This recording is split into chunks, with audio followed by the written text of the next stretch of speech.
Yeah, that was a wee bit of excitement. I had the safety catch off. Thought I'd do a few videos on bush hunting. Now, the type of bush hunting I'm talking about is quite specific. You know, it's heavy cover. You're moving slowly through the bush, trying to get a jump on an animal. So I thought I'd start off by having a look at what rifles I might use. Now, all these rifles I've got here, well, it's a bit of a selection, not exhaustive, but these are all ones I've used in the bush. Ranging from this one here, which is just a single shot 223 Bicol, through to maybe this one here, 45-70. Both ends of the scale. But they're both quite similar because they're both single shots, and they have their advantages. 308 here. Done a video on this one. It's probably shot the most deer of all the rifles I've got, and lots of other things as well. The lightest rifle I've got here is this work in progress here, which is a 6.5 Mauser. I've had it lightened and a few other things done to it. Haven't quite got it set up as I'd like yet. But anyhow, this is what I've been using lately, which is a double barrel 30-06. And I've come to the conclusion that I'm probably carrying one barrel too many around. I like using it, and it's nice and fast and quick to shoot, but yeah, as I say, one of the things you're looking for in a bush rifle is lightweight. So yeah, there's sort of a misconception out there that bush hunting's blasting through trees and with a big caliber rifle and putting a hole in some poor animal, but sort of hunting, or the style of hunting I do, is a wee bit more precise than that, and it pretty much involves just getting the jump on the animal. Maybe finding it standing still or lying down or something like that.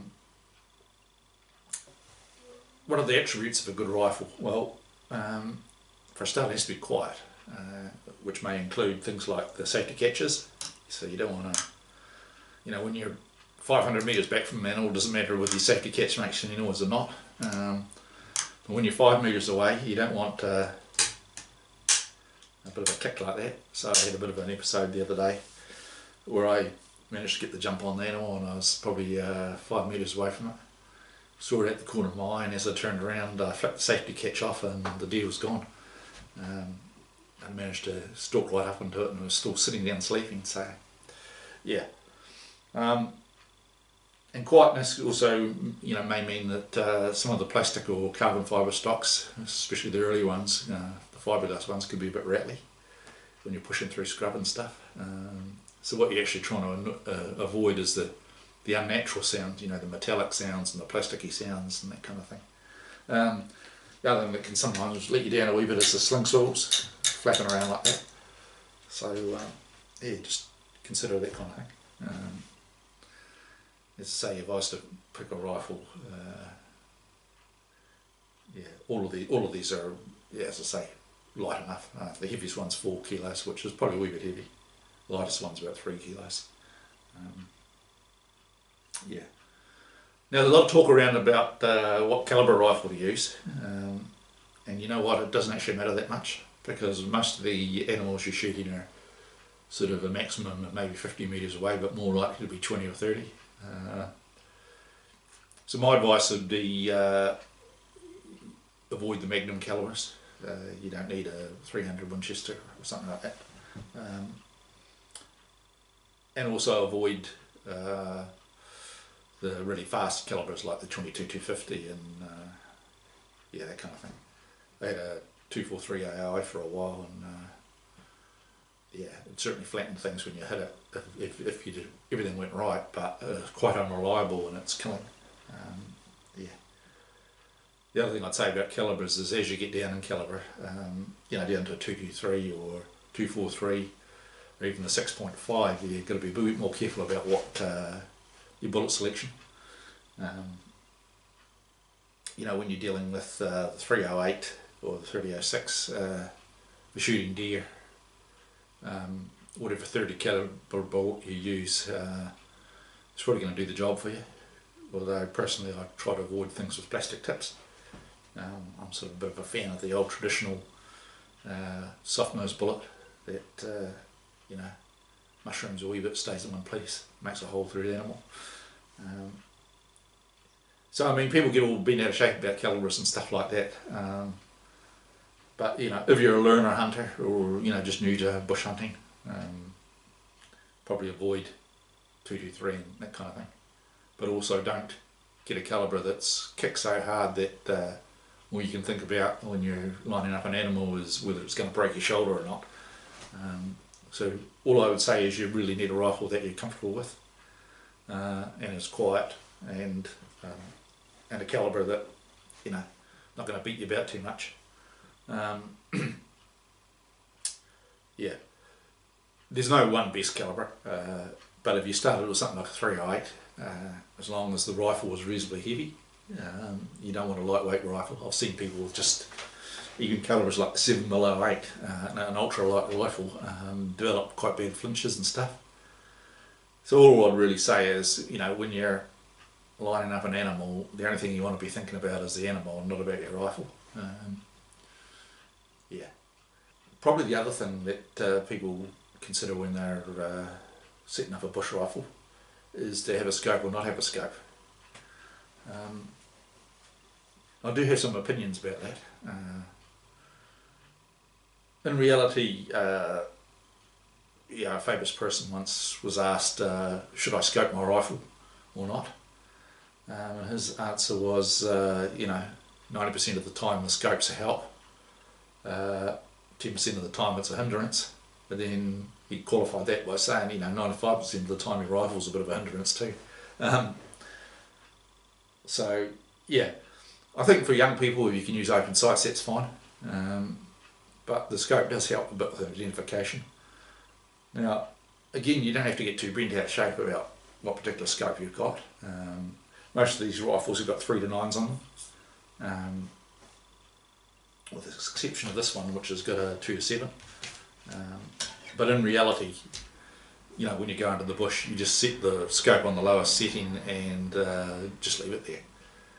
Why I've got 3 to 9s on these rifles is because I use them, out open country hunting as well, quite a bit. And so it's just a bit of a thing I have, if you're shooting something 300 metres away, it's quite nice to have a 9 pair. But as I say, in reality, for years we just used 4 pair of scopes. Problem is nowadays it's quite hard to get a good quality for just 4 pair of scope. So yeah, something like a 1 to 4 would be fine. A 3 to 9, that's fine too. 3 pair is fine for shooting with. 2 pair is good for shooting with as well. But as I say, if you could buy good quality 4 pair of scopes, then on an out and out bush rifle that would be fine. Yeah. So yeah, to sum up, if I was to pick one of these rifles for say a beginner hunter, I'd probably take something like this, just a single shot, and I would not have it in 223, maybe a 243 or a even a 7.62 by 39, and that would be something that a young hunter or even an experienced hunter would be comfortable shooting with. Probably should have shared at the start that my normal shot in the bush is through the shoulder, break the shoulder, flatten it, because the last thing you want when you're in really thick bush is to have the deer run 100 metres. If you're shooting something out in the field, that's fine if it runs a bit and then falls over, but 100 metres in the bush is a long way, and there's plenty of places that can hide in between time. And inevitably if they run, they normally run downhill to where you don't want them to go. So you need enough calibre to drop to break the shoulder and stuff. That being said, I've shot a fairly stocky sort of stag with this rifle, with a 45 grain pill, and it went right through the shoulder, broke the shoulder, and came out the other side. Did a bit of damage on the way. The animal went down, tried to get up, collapsed, and that was it. So there's probably a lot of sort of urban myth around different calibers and stuff like that. At the moment I'm putting together a bush rifle, and I quite like this one here. This is 4570. Just come back from the gunsmith. I've had the action tightened up a wee bit on it. I like it because it's an ejector. The thing I don't like about it is it's got a hammer, and that's why I sort of prefer the Bicol with the internal hammer. All you're worried about is just flicking the safety catch and going for it. That being said though, this rifle is really quite quiet to work the hammer if you do it slowly. It makes no noise at all. I kind of like that. As I say, it's an ejector. It's got an ejector in it as well. And the good thing about the 4570, it's not much of a meat waster. You'll find that you don't have the bloodshot you do when you shoot something with a 243 or even a 223. So by that token, I'm just going to do a wee bit of work on this. I've got a little 4-power scope I'm going to put on it. It's not a very expensive one.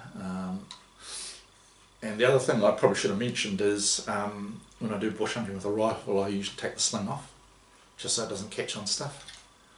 And for safety purposes, I think you probably need to avoid the really short guns, like a small pistol size AR-15 or something like that. Why I say that is just a safety thing. You really don't want to, if you're holding the rifle like this in your hand or whatever, you don't want to be able to sort of be moving your hand in front of it, when you're pulling scrub out of the road or something. And if you slip over, you're not so likely to, plug yourself in the stomach or something like that. It's just something I've become aware of. I had an AR-15 for a while, and it was fine because it was the one with the longer barrel. But I also had a wee single shot Pagara with quite a short barrel on it. And if you didn't have a suppressor on the front of it, you were all the time sort of putting your hand in front of the barrel. So to sum up, my ideal bush rifle, as I say, is the one I'm working on at the moment, is this one here, with the QD sling swivels and it's reasonably light. The heaviest thing's the barrel, and the good thing about putting a 4-power scope on it, all I'm going to be worried about is just looking through the scope and shooting something. So in summary, all you really need in a rifle is, all you really need in a bush rifle is a rifle that, as I say, it's not going to spook anything. It's quiet, of a reasonable calibre, but you don't have to go overboard, and one that you're really comfortable with shooting.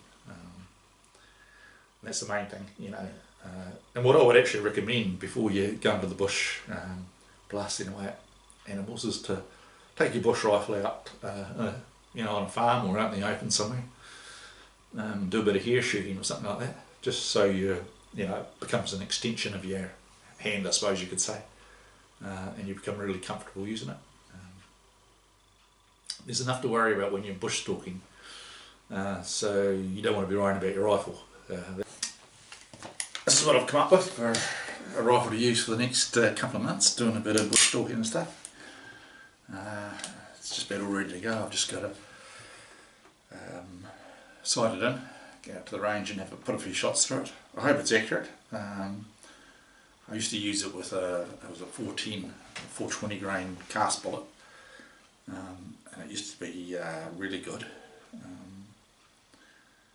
But I got some 300 grain hollow points to try out, because the cast bullets can be a wee bit, they don't expand much. So anyhow, I've got a 4-power scope on it. The good thing about 4-power scopes is they don't cost much, and I got myself one of the stretchy slings. Seems reasonably quiet. The sling doesn't rattle too much. The theory is when I get into the bush and into a good area, pull it up the spout and take the sling off and put it in your pack or something. I was tossing up whether to use this kind of sling. This is one I had from AR-15, and it's sort of the gun sits on front and just supports itself, sort of thing. And you don't have to unsling it to shoot. So, but in the end, I decided just for a conventional sling, and we'll see how that goes.